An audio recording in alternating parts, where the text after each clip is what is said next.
The envelope was thick, expensive, and felt like a death warrant in my hands.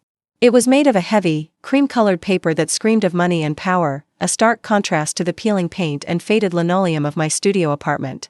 My name was typed on the front in a crisp, impersonal font, Ms. Elena Vance. I didn't need to open it to know what it was. A summons. For the probate hearing of the Jameson Holloway estate. My hands trembled as I tore it open. The legal jargon swam before my eyes, but the name was clear, the Honorable Judge Harold Winslow presiding. And the date.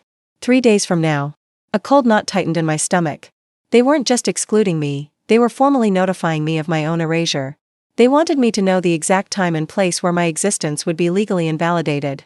For 22 years, I had been a secret. The daughter Jameson Holloway, the real estate tycoon, had from his affair with his Guatemalan housekeeper, Isabella. He provided for us, in his way. A small, quiet apartment. A private school education, paid through a labyrinth of shell companies. But he had 2 rules: I was never to call him father, and we were never, ever to go public. My mother, a woman of fierce pride and profound love, had agreed. She wanted a better life for me. But when she died of a sudden illness 2 years ago, the secret died with her. The monthly payments stopped. The phone calls from his discreet lawyer ceased. Jameson Holloway had severed his last tie to us. I'd been struggling ever since, working 2 jobs to finish my degree, the ghost of a man who refused to acknowledge me. And then, 3 months ago, he died. The news was everywhere. Titan of industry Jameson Holloway passes, leaves billion-dollar empire. The articles listed his heirs, his wife, Eleanor, a woman made of ice and surgical steel, and their son, my half-brother, Julian, a carbon copy of his father's arrogance. There was no mention of me. Of course not. I'd written a letter to the family's law firm, a polite, heartfelt plea. I included my birth certificate, photos of my mother with Jameson, old letters. I didn't want the empire. I just wanted enough to pay off my student debt, to have the financial security my mother had dreamed of for me. A small, fair share. The response came from a junior associate. A single, cold paragraph stating that the Holloway family was aware of my unsubstantiated claims and would not be responding further. They had declared me a non-entity. I felt the injustice of it like a physical burn. I was his blood. I had his eyes, his stubborn chin. And they were going to bury me along with their secret. The summons was their final move. A legal formality to rubber stamp the will that pretended I didn't exist. They expected me to stay in the shadows, to accept my fate as the forgotten daughter. But something in me broke that day. The quiet, obedient girl my mother had raised was gone, replaced by a woman who was tired of being invisible. I had 3 days. And I had a plan. It wasn't a plan built on lawyers or evidence, they had armies of those. My plan was built on one thing: shock and awe. I went to the back of my closet and pulled out the one thing I had saved from our old life.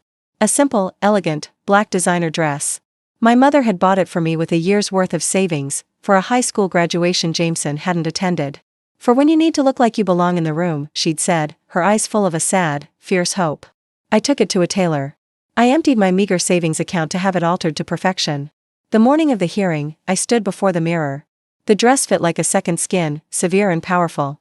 I did my hair and makeup not to look pretty, but to look undeniable. I looked exactly like my father's daughter. The resemblance, usually a source of pain, was now my weapon. I didn't have a lawyer. I didn't have a file of documents. I had only myself, my story, and the element of surprise. The courthouse was a temple of marble and echoing footsteps. I found courtroom 4B. Through the small window in the door, I could see them. Eleanor Holloway, in a black Chanel suit, her face a mask of composed grief. Julian, looking bored and impatient. Their phalanx of lawyers in $1,000 suits. They were the picture of established, untouchable power. I took a deep breath, my hand on the cold, brass handle. This was it. The moment I stepped out of the shadows and into their gilded world, uninvited. I pushed the door open. The room was quiet, the air thick with the scent of wood polish and privilege. A bailiff was mid-sentence, reading a docket number. The lawyers were shuffling papers. Eleanor Holloway was whispering something to Julian. And Judge Harold Winslow was looking down at his notes, his glasses perched on the end of his nose. I walked down the center aisle. The click of my heels on the marble floor was the only sound heads turned. The lawyers looked up, annoyed by the interruption. Julian glanced over, his eyes flicking over me with casual disinterest before doing a double take, his brow furrowing in confusion. Eleanor Holloway turned. I saw the moment her brain registered what she was seeing. Her eyes, cold and calculating, widened. The color drained from her perfectly made-up face. Her hand flew to her pearl necklace, a gesture of pure, unadulterated shock. But it was the judge's reaction that sealed the moment. Judge Harold Winslow looked up, irritated by the disturbance. His eyes met mine. And he froze. His jaw went slack. The pen he was holding clattered onto the bench. He stared at me as if he were seeing a ghost. His face, a lifetime of judicial composure, completely collapsed into stunned recognition. He knew. He knew exactly who I was. In a voice that was barely a whisper, but which echoed in the dead silence of the courtroom, he spoke the words that changed everything. "You," he stammered, pushing his chair back and slowly rising to his feet. "Elena? My God. You're not supposed to be here." The entire courtroom held its breath. The revenge had begun. And I hadn't even said a word. The silence in the courtroom was absolute, a vacuum waiting to be filled. Judge Winslow remained standing, a statue of shock, his eyes locked on me. The bailiff looked confused, his hand hovering uncertainly near his belt. From the plaintiff's table, a sharp, nasal voice sliced through the tension. "Your Honor. This is a closed probate hearing. This woman is intruding." It was the Holloway's lead counsel, a man with a face like a startled hawk and a suit that probably cost more than my car. Judge Winslow didn't even look at him. His gaze was still fixed on me, a torrent of unspoken memories passing behind his eyes. "Elena," he repeated, his voice gaining a little strength, layered with a profound and personal sadness. "Isabella's daughter." The use of my mother's name was a cannon shot. Eleanor Holloway let out a small, choked sound. Julian was now staring at me with a dawning, horrified comprehension. "Your Honor, I must object," the hawk-faced lawyer insisted, standing up. "This is highly irregular and completely irrelevant to these proceedings." The judge finally broke his gaze from me and turned his attention to the lawyer. The shock on his face was receding, replaced by a stern, imposing authority. "Mr. Sterling, you will sit down and be silent," Judge Winslow said, his voice low but vibrating with power. "The relevance of this young woman's presence is for this court to determine, not you." Mr. Sterling sat down, his face flushed with frustrated fury. The judge's eyes returned to me. Elena Vance approached the bench. Every step I took down that aisle felt like walking through water. 100 eyes were on me, the hostile, confused stares of the Holloway legal team, the venomous glare of Eleanor, the bewildered gaze of Julian. I kept my head high, my posture straight, the black dress my armor.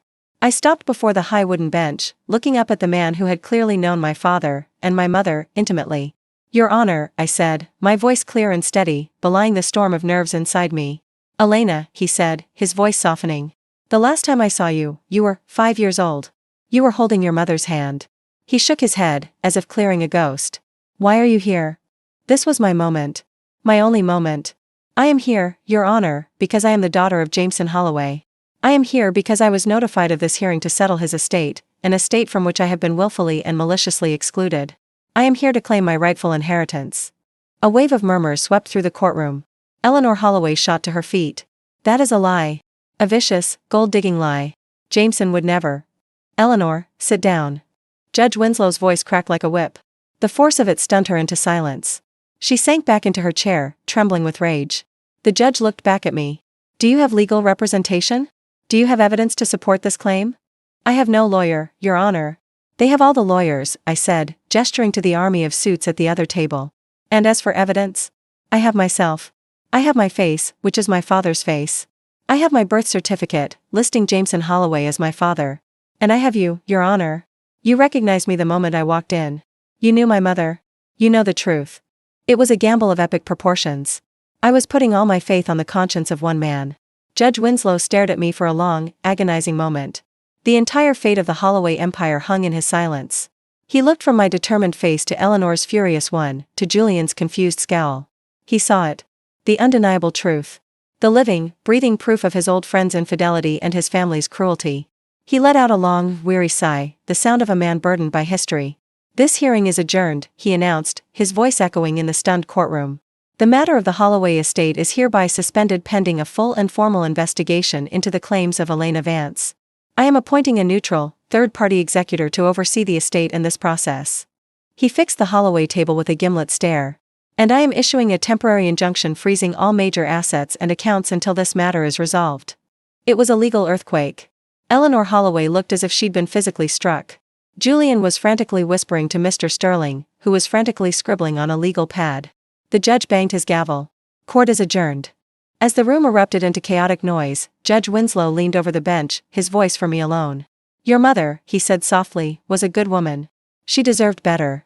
And so do you." He gave me a small, sad, almost paternal nod.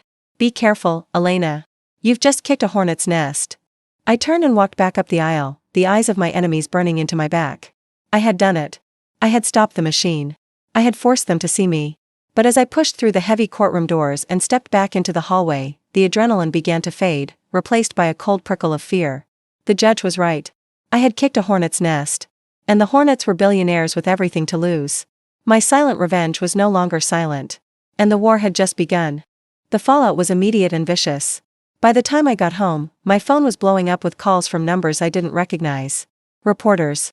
The story of the secret heiress who had stunned a billionaire's probate hearing was catnip for the media. I didn't answer. I let them all go to voicemail. My revenge wasn't for the headlines, it was for the principle. An hour later, a courier arrived at my door with a letter. It was from Sterling and Kane, the Holloway family law firm. This one wasn't from a junior associate. It was from Mr. Sterling himself. It was a settlement offer. The number was large. Life-changingly large. Enough to clear my debt and set me up comfortably for years.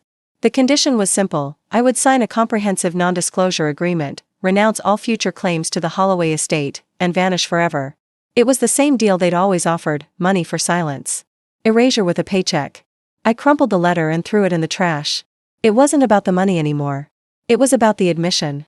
The offer itself was proof that they knew I was legitimate. They were scared.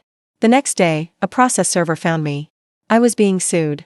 Julian Holloway, acting as the representative of the estate, was filing a suit against me for frivolous claims and defamation of character. It was a bullying tactic, designed to drown me in legal fees and stress. But I had an ace in the hole. Or, more accurately, a guardian on the bench. Judge Winslow's appointed executor, a stern, no-nonsense woman named Ms. Agatha Price, contacted me. She had frozen the Holloway assets as ordered, and she was not intimidated by their name or their lawyers. She was a force of nature in a sensible pantsuit. Their lawsuit is a scare tactic, Ms. Vance, she said over the phone, her voice crisp and efficient. Ignore it. The judge will dismiss it. Our focus is on establishing your paternity. We will be requesting a DNA test. A DNA test. The final, scientific proof. When the Holloways were forced to comply, the results were a foregone conclusion. The report came back with a 99.98% probability that I was Jameson Holloway's biological daughter. It was the checkmate move. The public, who had been following the saga with rapt attention, turned on the Holloways. The narrative shifted from gold-digging secret daughter to billionaire family tries to disinherit own blood. Eleanor and Julian were pilloried in the press. Their reputation, that carefully crafted facade of old money respectability, was cracking. I started receiving letters. Not from lawyers, but from people. Old colleagues of my father's, expressing their shock and their support. A former maid from the Holloway estate who remembered my mother and sent me a faded photograph of them laughing together in the kitchen. These small tokens of validation were more valuable than any settlement. But the Holloways weren't finished. Their attacks became more personal, more desperate. They leaked stories to tabloids, painting my mother as a manipulative seductress and me as an unstable opportunist. The pressure was immense. There were days I wanted to take the money and run, to escape the glare of the spotlight and the venom of their attacks. One evening, as I was leaving the library, a black town car pulled up beside me. The window slid down. It was Julian. He looked older than he had in the courtroom, the arrogance replaced by a sullen, weary anger. "Get in," he said. "We need to talk." I was wary, but curious. I got in. The interior was silent and smelled of leather. "This has gone on long enough," he said, not looking at me. "You've made your point. You've humiliated my mother. You've cost us a fortune in legal fees and lost business. Name your price. The real one. And let's end this." "It was never about a price, Julian," I said quietly. "It was about acknowledgement. You could have given me a fraction of what you've spent on lawyers, with a shred of dignity, and I would have gone away. But you chose to treat me like I was nothing. Like I didn't exist." "You didn't exist," he snapped, finally turning to face me. "You were my father's dirty little secret. A mistake he paid to keep quiet. You were never supposed to be part of this family." "I am your sister," I said, my voice trembling with a mixture of hurt and fury. "Whether you like it or not. And all I wanted was for you to act like a human being for 5 minutes." He stared at me, and for a split second, I saw something other than hatred in his eyes. I saw a flicker of the little boy who had probably craved his own father's attention, who was now fighting to protect the broken pieces of his family. The moment passed. His face hardened again. "This isn't over," he said. "We will destroy you before we let you take a single cent of what is rightfully ours." "It was rightfully my mother's, too," I whispered. I got out of the car and watched it speed away into the night. The battle lines were drawn. It was no longer just about the law, it was a war of attrition. And I was running out of strength. But I had come too far to surrender. I had walked into that courtroom a ghost, and I had forced them all to see me. I would not let them make me invisible again. The silent revenge had become a very public war. And the final battle for the Holloway soul was about to begin. The final hearing was nothing like the first. There was no shock, no stunned silence. The courtroom was packed with reporters, their cameras barred from the room but waiting outside like hungry wolves. The air was thick with anticipation. Eleanor and Julian Holloway sat at their table, their postures rigid. They had lost the air of invincibility. They looked like what they were, a cornered, desperate family. I sat at a separate table now, with a lawyer of my own, a fierce, brilliant woman named Sarah Lee, who had taken my case pro bono because she believed in it. Ms. Agatha Price, the executor, sat at the front, a stack of documents before her. Judge Winslow took the bench. He looked tired, but his gaze was clear and decisive. "This has been a long and painful process for all involved," he began, his voice solemn. "The court has received the DNA results, which are incontrovertible. The court has also received the full report from Ms. Price on the actions and disposition of the Holloway estate." He adjusted his glasses. "What remains is not a question of law, but of equity. Of basic human fairness." Mr. Sterling stood up, ready to launch into one final, technical defense of his clients. But Judge Winslow held up a hand. "Sit down, Mr. Sterling. I've heard enough from you." The lawyer sat, stunned into silence. The judge then looked directly at Eleanor and Julian. "Mrs. Holloway. Mr. Holloway. Your father and husband was a complicated man. He built an empire. He also made choices that have consequences. To willfully ignore one of those consequences, to attempt to legally erase a human being because her existence is inconvenient to your narrative, is beneath contempt." His words were a public flaying. Eleanor winced as if struck. "This court finds," Judge Winslow continued, his voice rising, "that Elena Vance is the biological daughter and a legal heir of Jameson Holloway. The will, which deliberately omits her, is therefore invalid as it pertains to the disinheritance of a direct heir." A gasp went through the room. He had thrown out the will. "The estate of Jameson Holloway," he declared, "will be divided equally, per the laws of intestacy, between his three legal heirs, his spouse, Eleanor Holloway, and his two children, Julian Holloway and Elena Vance. Equal. 1/3. Of $1 billion empire." The number was so vast it was meaningless. It wasn't a number anymore, it was a verdict. Justice. I felt the air leave my lungs in a rush. I looked over at the Holloway table. Julian had his head in his hands. Eleanor was staring straight ahead, her face a pale, stony mask of defeat. She had lost. Not just the money, but the war. Her perfect, curated world was irrevocably shattered. The gavel fell. It was over. In the chaotic aftermath, as reporters swarmed and lawyers scrambled, Judge Winslow gestured for me to approach the bench one last time. "Elena," he said quietly. "You have your father's courage. And your mother's heart. Don't let this," he gestured at the frenzy around us, "change that. Money is a tool. Use it to build the life she wanted for you." Tears streamed down my face, tears of relief, of vindication, of grief for the parents I never truly had. "Thank you, Your Honor, for seeing me."